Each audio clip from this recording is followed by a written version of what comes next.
കേരളത്തിലെ പല സ്ഥലങ്ങളിലും ഈ പാകിസ്ഥാന്റെ പേരുകൾ ഇപ്പോഴും പാകിസ്ഥാൻ മുക്ക് അല്ലെങ്കിൽ ജിന്ന മുക്ക്. അപ്പൊ ഈ പഹൽഗാമിന്റെ അടിസ്ഥാനത്തിൽ ഈ സ്ഥലപ്പേരുകൾ മാറ്റണമെന്നൊരു ആവശ്യം കേരളത്തിൽ ഉയരുന്നുണ്ട്. CPM ജനങ്ങൾ എന്ത് നോക്കുമ്പോ അതിനകത്തൊരു വർഗീയത ഉണ്ടാവും. ഇത് വർഗീയതയല്ല. എന്തിനാ ഇത്? പിന്നെ മലയാളം ശത്രുരാഷ്ട്രം എന്ന് പറഞ്ഞാൽ ആ ശത്രുരാഷ്ട്രത്തിന്റെ പേരാ ശത്രുരാഷ്ട്രത്തിന്റെ ഏറ്റവും പ്രധാനപ്പെട്ട അടയാളം.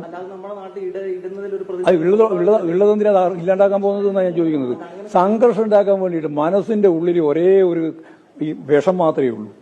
ആ വിഷം എന്ന് പറയുന്നത് എങ്ങനെ സംഘർഷം ഉണ്ടാക്കാം, ജനങ്ങളെ എങ്ങനെ തമ്മിലടിപ്പിക്കാം, ഇതാണ് നിങ്ങളുടെ മുഖമുദ്ര. ബിജെപിയും RSSും സംഘപരിവാർ വിഭാഗവും എല്ലാ കാലത്തും ചെയ്തുകൊണ്ടിരിക്കുന്നത് ജനകീയമായ ഐക്യത്തോടെ മുന്നോട്ടേക്ക് പോകുന്ന ഒരു രാജ്യത്ത് അതിന്റെ ഏറ്റവും പ്രധാനപ്പെട്ട ഒരു കേന്ദ്രമായ കേരളത്തിൽ എങ്ങനെയാണ് ജനങ്ങളെ പരസ്പരം തമ്മിലടിപ്പിക്കുക എന്നുള്ളതിന്റെ വിഷം ഉറ്റിക്കാൻ വേണ്ടിയിട്ടാണ് നടന്നുകൊണ്ടിരിക്കുന്നത്.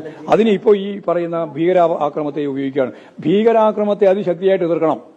എന്നാൽ അതിന്റെ പേരിൽ ജനങ്ങളെ തമ്മിലടിപ്പിക്കാൻ വേണ്ടിയുള്ള വർഗീയ ഭീകരവാദ നിലപാട് നിങ്ങൾ സ്വീകരിക്കാൻ പാടില്ല, ജനം ഉൾപ്പെടെ.